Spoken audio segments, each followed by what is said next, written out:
Good evening, everyone. I am Dr. Satyabrata, MDDM clinical pharmacologist, and today I am going to discuss on observational study an overview.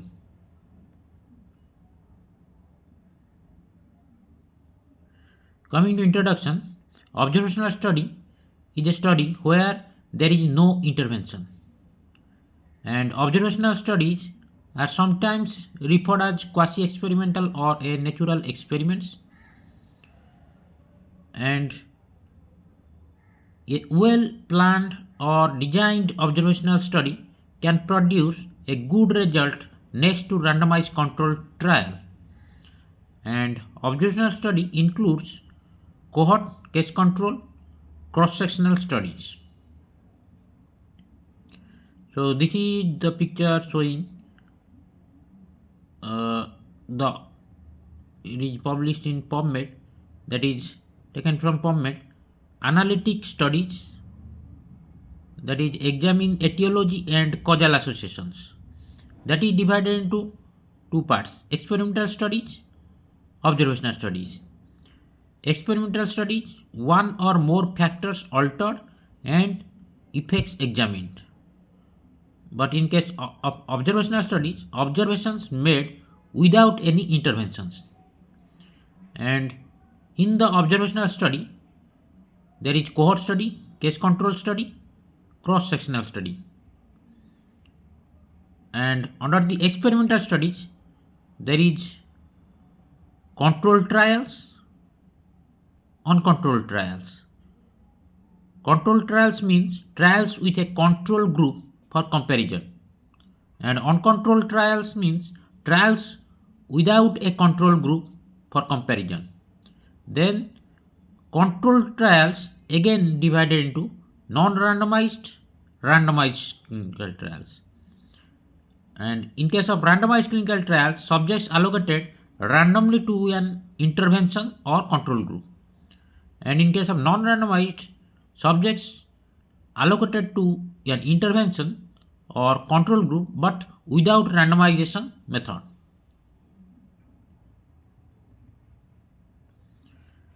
So this is the diagram taken from ResearchGate. This is showing if we go from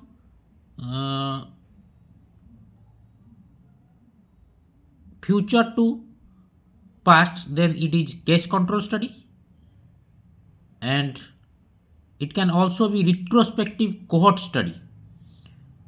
And if we move from past to present to future, then it is prospective cohort study. And in the present only, in the present time, it is cross sectional study. So it depends on the duration of investigation in time and start of investigation. This is a picture showing cohort study.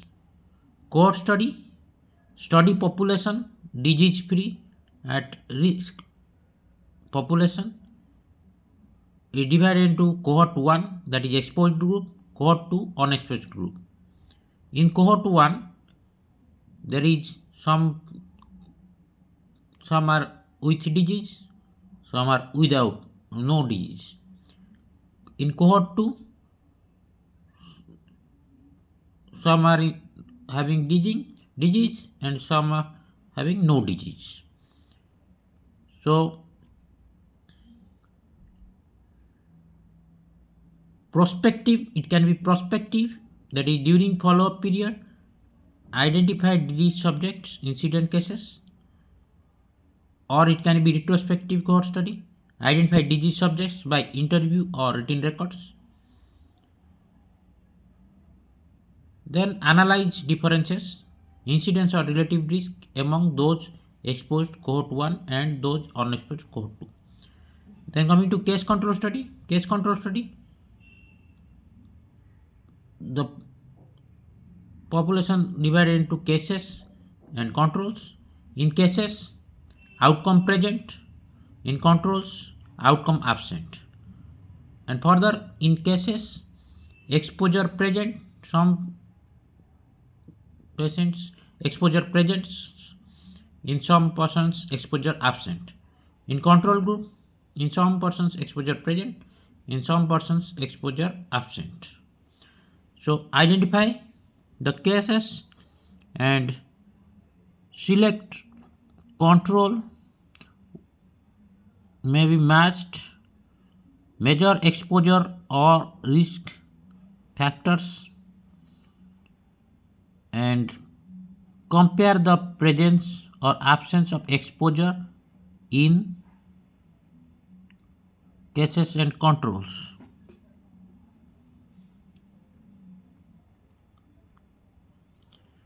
Coming to cross-sectional studies. Cross-sectional study, it is a study design in which exposure and outcome are determined simultaneously for each subject. It is widely used to understand the prevalence of various conditions, treatments, services, or other outcomes and the factors associated with such outcomes. For example, what is the prevalence of diabetes in this community?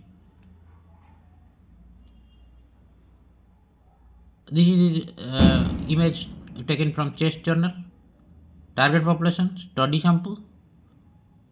Target population, within target population, we have to choose the study sample. Gather data at one time on both exposure and outcome. Then exposed and outcome present, exposed and no outcome, unexposed and outcome present, unexposed and no outcome. Then prevalence of obesity in 20 to 74 years old. This is a cross-sectional surveys. In 1960, 1968, it is increasing from 1960 to 2004. Coming to case control study, it is to compare the individuals who have the outcome cases with the individuals who do not have the outcome control according to past history of exposure to a factor. It is more practical for detecting causes in epidemiological research and appropriate for rare outcomes and when there is reliable evidence of past exposure. For example, study between tobacco smoking and lung cancer. So this is taken from EBM consult. Exposed unexposed group, cases from exposed and unexposed group, and controls from exposed and unexposed group.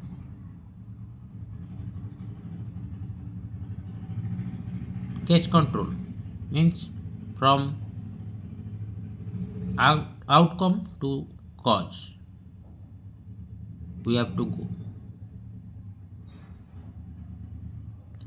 Coming to cohort study, the subjects are followed over time, which begins with individuals who are exposed and not exposed to a factor and then evaluate the subsequent development of outcomes.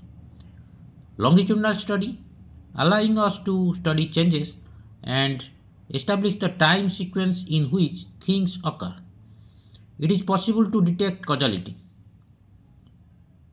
And cohort study, either prospective or retrospective.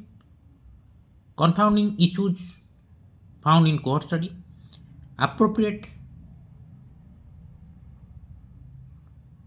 when good evidence on an association between exposure and outcome found in case of cohort study. Outcome is not too rare in cohort study. And example, breastfeeding reduces the risk of child obesity.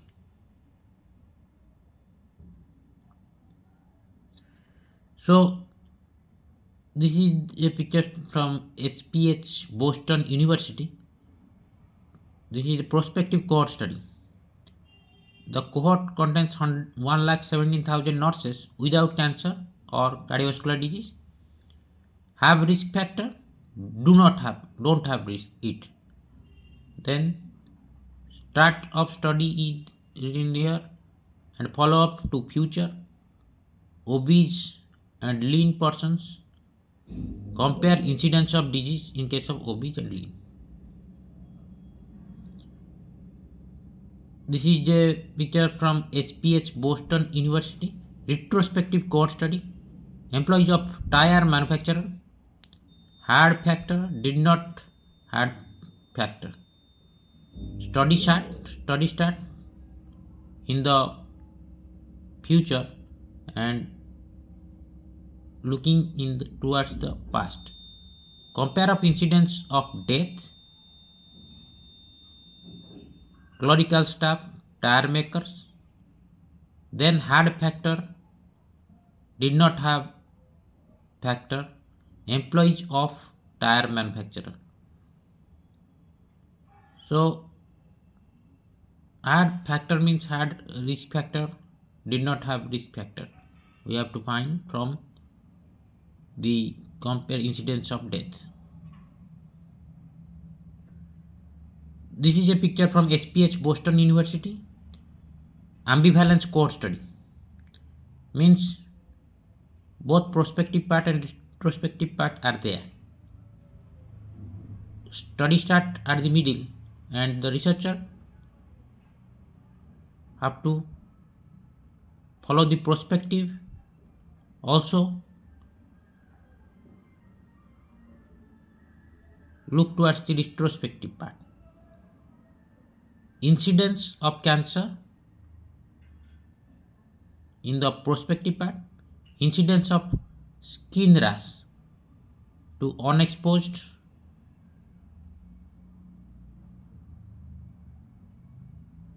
and exposed in the retrospective part.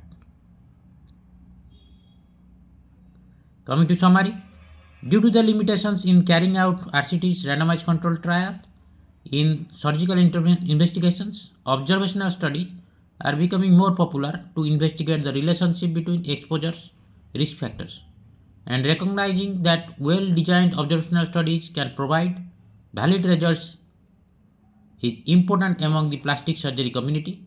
The investigator planning an observational study can certainly use the strobe statement as a tool. These are my references. You can go through these references to learn more and more about observational study and other studies. Thank you very much. Jai Jagannath.